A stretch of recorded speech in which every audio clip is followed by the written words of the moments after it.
அனைவருக்கும் அன்பு வணக்கங்கள். இந்த நாளில் புன்னகை இலக்கிய அமைப்பும் பொள்ளாச்சி இலக்கிய வட்டமும் இணைந்து நடத்தும் இந்த விழாவில் புன்னகை இலக்கிய விருது 2025 புன்னகை இலக்கிய அமைப்பு வழங்கும் சிறந்த முதல் தொகுப்பிற்கான விருது பெறும் கவிஞர்கள் நிலாதரன், அரசி மார்லின், கவிஞர் சாய்மீரா மற்றும் சிறந்த சிற்றிலக்கியத்துக்கான விருது பெறும் இதழ்கள் உதிரிகள் மற்றும் சங்கு இதழ்களின் ஆசிரியர்கள் அவர்களுக்கும் நற்றமிழ் காவலர் விருது பெறும் மணிகண்டன் அவர்களுக்கும் இனிய வாழ்த்துக்கள். நமக்கு தொழில் கவிதை நாட்டுக்குழைத்தல் இமைப்பொழுதும் சோராதிருத்தல் என்று தேசத்திற்கும் தமிழுக்கும் வாழ்ந்த மகாகவி பாரதி முன்னிறுத்தி போற்றியது கவிதையைத்தான். கவிதை என்பது அழகியல் உணர்ச்சி.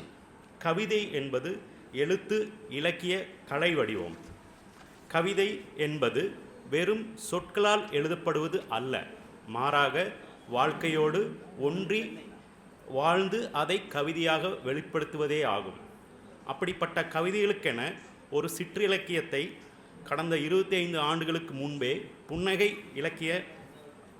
புன்னகை இதழ் முற்றிலும் கவிதைக்காகவே தயார் செய்யப்பட்டு திரு கவிஞர் அம்சப்பிரியா மற்றும் புன்னகை ரமேஷ் அவர்களால் தொடங்கப்பட்டது 25 ஆண்டுகளுக்கு முன்பே.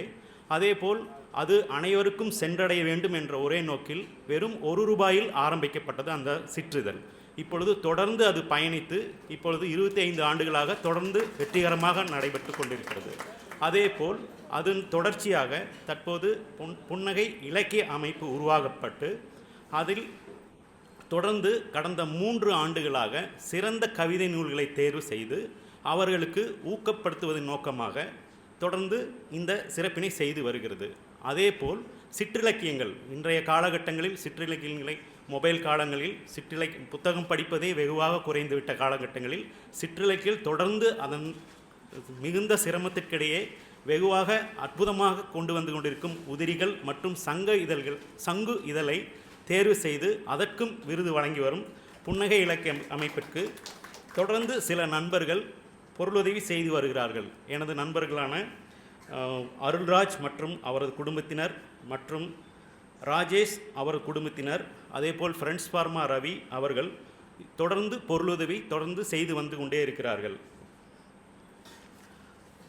அதேபோல் இதன் நோக்கம் என்னவென்றால், ஒரு முறை திண்டுக்கல் புத்தக வெளியீட்டு விழாவில் இளைஞர் நமது நண்பர் அமிர்தம் சூர்யா அவர்கள் சிறப்பாக ஒரு உரை சொன்னார். என்னவென்றால், கவிதை தொகுப்பு முதல் தொகுப்பு வெளியிடுறாங்க, அவன் கவிதையெல்லாம் நல்லா இருக்கா அப்படின்னு சொல்லி ஒரு கேள்வி எழுப்பினார். அது நல்லா இருக்கா இல்லையான்னு படித்து முதல்ல பாருங்கள் அப்படின்னு ஒரு வார்த்தை சொன்னார். அதே போல் எல்லா கவிதையும் நல்லா இருக்குன்னு அவசியம் கிடையாது, அதில் ஒரு 4-5 கவிதையாக இருந்தாலும் அவனை கைதட்டி பாராட்டு. அந்த பாராட்டே போதும், அவன் மேலே மேலே மேலே மேலே வந்துக்கிட்டே இருப்பான். இதெல்லாம் நான் எழுதுறதுக்கு முன்னாடி இவர்கிட்ட கேட்ட வார்த்தை. இன்று சிறப்பு விருந்தினர் அமர்ந்திருக்காரு.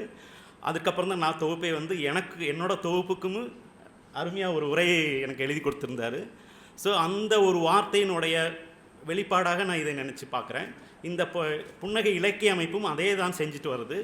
அந்த சிறந்த கவிதை நூலை முதல் கவிதை தொகுப்பை தேர்வு செய்து அதை நம்ம தொடர்ந்து நேர்மறையான கருத்தை தெரிவிக்கும் போது அவர்கள் இன்னும் சிறப்பான கவிதை நூல்களை வெளியிடுவார்கள் என்ற நம்பிக்கையில் தொடர்ந்து இந்த செயலை செய்து வருகிறது.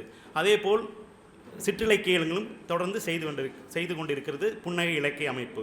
அது கூடவே சமுதாய பணிகளையும் அவர்கள் தொடர்ந்து ஆற்றிக் கொண்டிருக்கிறார்கள். இதற்கு எனது நண்பர்கள் தொடர்ந்து உதவி செய்வார்கள் என்று, அதேபோல் இந்த விழா இன்னும் வெற்றிகரமாக தொடர்ந்து பயணிக்கும் என்று உங்கள் முன் நம்பிக்கையோடு நகர்கிறேன். நன்றி, வணக்கம்.